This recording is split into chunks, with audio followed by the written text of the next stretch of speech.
ഫുള്ളായിട്ട് ചെയ്തോ. ഇനി ഞാൻ സെൻറ്റർ കട്ട് ചെയ്ത് കൊടുക്കാം കേട്ടോ. സെൻറ്ററിൽ നമ്മൾ വര കൊടുത്തില്ലേ, അവിടെ കട്ട് ചെയ്ത് കൊടുക്കാം.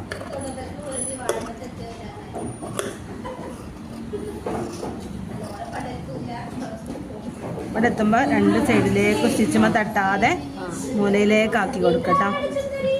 ഇനി വേണ്ടത് ഇത് ഉള്ളിലേക്ക് മറിക്കട്ടോ.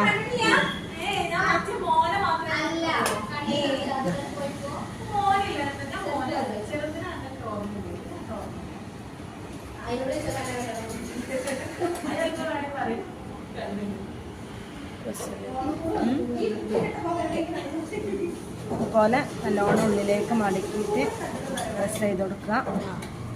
ശേഷം സിബ് വെച്ച് കൊടുക്കട്ടോ. സിബ് എടുക്കാം.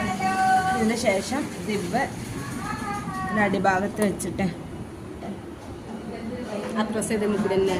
ഇങ്ങനെ വെച്ചിട്ട് ഈ തുൻപുമലൂടെ ഈ പതിച്ചടിച്ചു കൊടുക്കട്ടോ.